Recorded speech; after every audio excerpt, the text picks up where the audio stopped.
kita dipertemukan oleh Allah lagi di tempat ini. Ini adalah Masjid Ampel Surabaya. Ini baru saya sama Gus Joni sama Bik Jamal baru selesai sholat asar.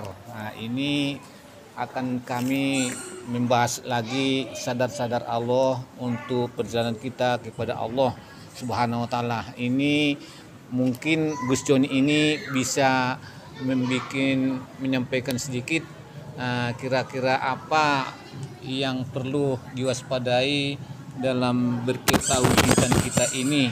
Mungkin bisa Gus Joni sampaikan nanti biar nanti ada oleh-oleh untuk kita semua di tempat ini maupun bapak-bapak yang ada di sana. Nah, ini beliau Gus Joni sudah bersama kami sama Habib Jamal. Monggo. Assalamualaikum warahmatullahi wabarakatuh.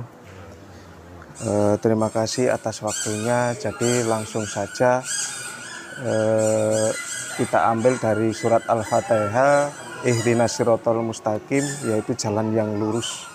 Nah, kalau kita selalu ingat dengan jalan yang lurus ke Allah, maka dimanapun kita berada, kita akan diselamatkan, akidah kita, tauhid kita akan selalu lurus, akan selalu sadar Allah.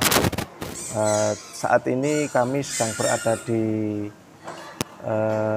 Masjid Sunan Ampel di Surabaya. Nah, salah satu hal yang sering terjadi ketika di pemakaman, biasanya itu para peziarah mungkin karena ketauhidannya memang seperti itu, atau dari awal memang dia mendapatkan pengajaran, banyak yang melakukan hal-hal yang mungkin tidak lurus ke Allah.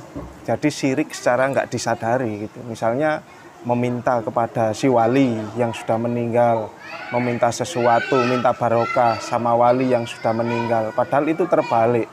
Harusnya kita itu yang mendoakan, kita yang mendoakan. Kita tetap kepada Allah, lurus ke Allah berdoanya. Tetapi bolehlah kita nanti berdoa caranya, misalnya ya Allah berikanlah karomah yang Engkau berikan kepada Sunan Ampel kepada saya. Seperti itu, tetap ke Allah. Jadi kan karomahnya banyak, keilmuannya Sunan Ampel itu. Mintanya tetap ke Allah, seperti itu. Jadi nggak minta ke wali yang sudah meninggal. Nah, itu baru itu namanya lurus, sadar Allah. Nah, karena itu masih banyak. Biasanya ziarah ke makam wali, waduh ke makam wali biar dapat barokah, biar begini dan begitu kan. Sebenarnya yang punya barokah ya tetap Allah hakikatnya, dari Allah. Nah, itu yang punya barokah itu Allah sendiri. Karena itu mintanya ke Allah, jangan sama ke kuburan. Kalau kita ke makam itu karena kita menghormati para leluhur, jasa-jasa beliau, kita mendoakan seperti itu. Nah, itu baru namanya jalan yang lurus.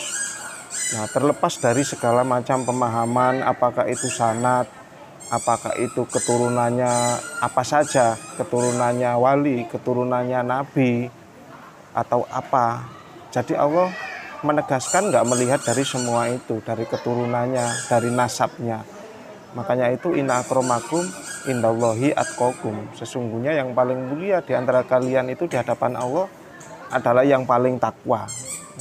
Yang paling takwa. Takwa adalah tawaduk, qanaah, warok, dan yakin di situ. Melaksanakan perintahnya dan menjauhi larangannya.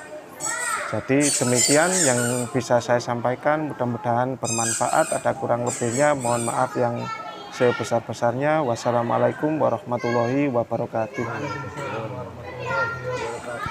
Mungkin Habib Jamal sedikit aja bisa untuk sedikit untuk tambahan untuk motivasi ke teman-teman kita, sahabat-sahabat kita semuanya, baiknya itu di sana nanti. Monggo Pak Jamal. Oke, terima kasih. Saya cuma mau menambah sedikit saja. Jadi alhamdulillah tadi sudah ziarah dan membaca tahlil. Tapi memang sudah sepakat diniati bukan untuk berdoa di depan makam, tapi kita ini kesini untuk menapak tilas. Jadi menarik kembali kita ini seolah-olah hidup di zaman masa lampau. di mana di situ masih banyak kesyirikan, kemusyrikan. Kita tahu gimana wali ya Sunan Ampel ini berjuang sendiri untuk menegakkan tauhid. Ya nilai-nilai itu yang mudah-mudahan akan terus menjadi inspirasi kita untuk kita gimana caranya melanjutkan perjuangan-perjuangan beliau dan tidak lain dari itu. Jadi insya Allah ini ya jadi salah satu perjalanan spiritual kita yang akan membawa kita ke jalan kebaikan dan bermanfaat bagi sesama. Itu aja mungkin bisa saya tambahkan. Billahi taufik wal hidayah. Assalamualaikum warahmatullahi wabarakatuh. Waalaikumsalam warahmatullahi wabarakatuh. Inilah sedikit, mudah-mudahan yang saya bahas ini sebagai sambung silaturahmi kita pada sahabat-sahabat kita dimanapun kita berada. Mudah-mudahan selalu kita jaga ketauhidan kita kepada Allah Subhanahu Wa Taala. Mudah-mudahan kita menjadi orang yang lurus, mendekat kepada Allah. Mudah-mudahan kalau ada pun salah kurangnya saya mohon dimaafkan. Saya dengan salam, assalamualaikum warahmatullahi wabarakatuh. Salam warahmatullahi wabarakatuh.